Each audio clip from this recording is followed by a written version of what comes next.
So nga, galing ako sa Korean store doon sa baba, sa katabi ng Mercury Drugstore dito sa condo. So malapit lang talaga, as in tumbling lang. So na-influensyahan ako ni Joy dahil galing kami ng Dapitan nga, Dapitan Arcade. Tapos dito kami tumambay. Tapos sabi niya bago daw siya uuwi, bibili daw muna siya ng mga Korean products. Ako wala naman akong kalam-alam about Korean mga products kasi hindi, as in ignorante, as in wala talaga akong alam. Ang alam ko lang ay Samyang Challenge, yun lang ang alam ko. Pero bumili ako ng mga ramen, tapos kasi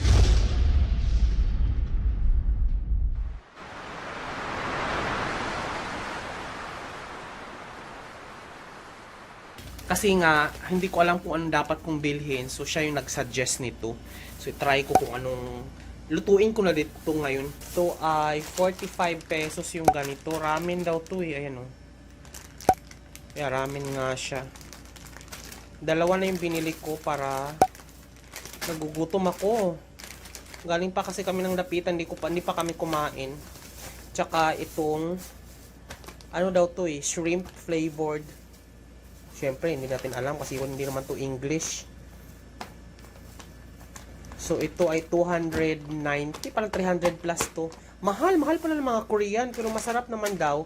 Titikman lang natin. Baka isa lang muna ang lulutuin ko dito, no? Huwag mo nang takaw tingin. Tapos kalahati nito. Or lahat na to. So, ayun. Papapakin ko lang to. Ilulutuin ko lang siya. Saglit. Ito, air fry ko. Tapos ito, papakuluan ko lang. A few inches later. So, ganito ang itsura niya. Parang chicken fillet lang din naman to. Parang fillet, ganun. Nuggets, parang nuggets yung drama niya sa buhay. Wag! Ay, dito sa'yo. So, i-air fry na lang natin. Ay, gumulong pa siya. Wag, Escobar! Hindi para sa'yo to. Now, air fry, air fry.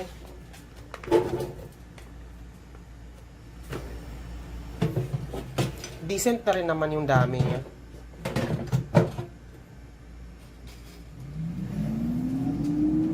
Yan siya. So, ganito kadami ang kaniyang noodles. And then, ito yung dalawa niyang seasoning. So, nagpakulo na rin ako ng tubig. So, pag kumulo, isa lang na lang natin siya.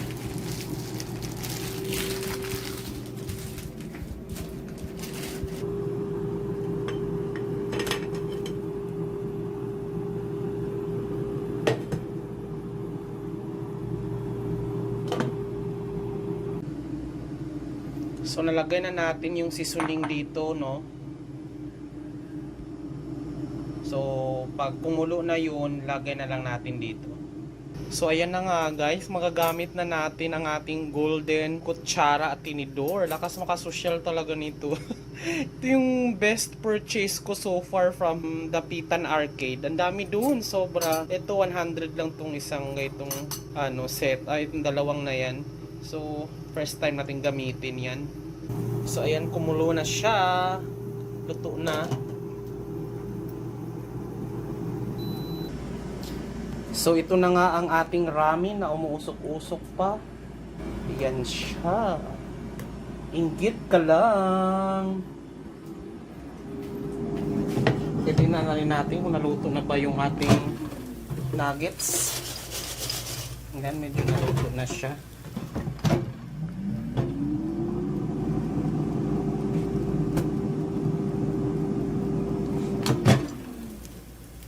Ayan, naluto na.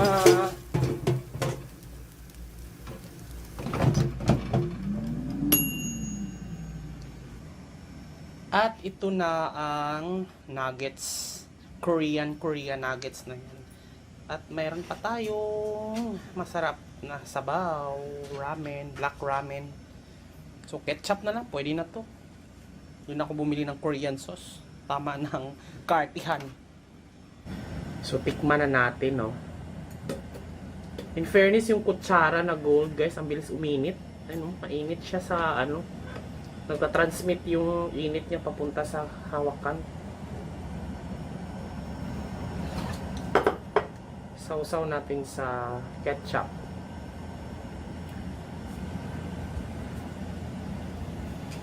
Harap. Sabaw.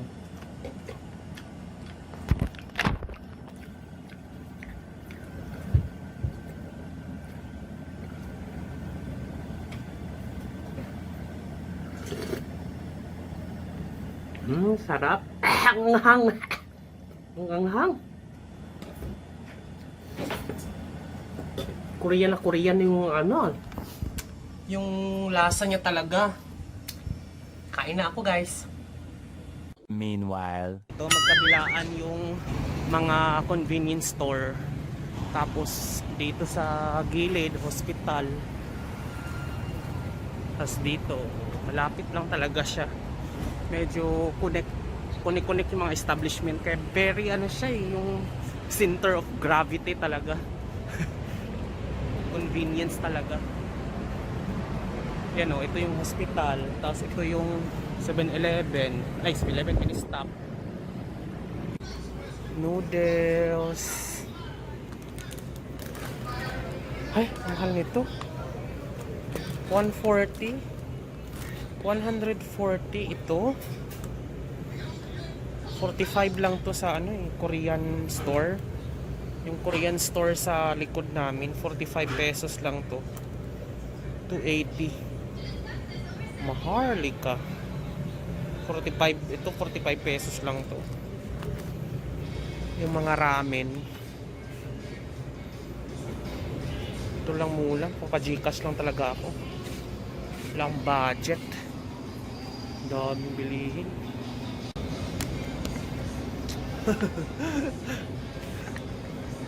Pa-Gcash lang muna. Tomorrow for sure. So, alam nyo ba guys, sobrang na-addict ako doon sa maaanghang na kanton. So, bumili ako ng marami talaga para lang, syempre bawal talaga yung sobra-sobra, diba? Dapat tama lang. Pero, ang sarap talaga nito. Ewan ko, bumili lang ako ng pancit canton talaga, extra hot. Mga 3 or 4 na extra hot. Ang sarap kasi nito papakin eh. Tapos, bumili ako nito para pag may tinapay na buns, tapos ipalaman mo, at least kahit papaano, pancit canton, chili man si, medyo mild lang to. Pero, wala kasing ano eh, ito lang yung masarap din talaga pagdating sa canton, Lucky Me talaga masarap. Tapos ito na-addict ako, ito 103 to. Diba nung last time bumili ako ng ramen, ng mga Korean. So, ito ngayon 103, black to, medyo mas mahal pala pag black ramen. Pero bumili ako ng 5, 1, 2, 3, 4, 5, hot din to. Parang ganito yung itsura niya. Ayan, noodle soup, gourmet spices siya. Ay, made in Korea. Parang tulad pa rin pala nung binili ko nung nakaraan.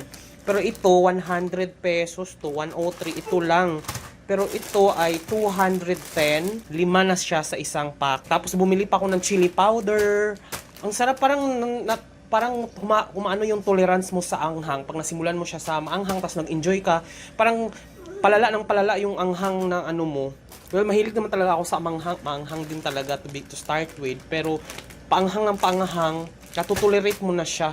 So, diba, sarap nito, promise.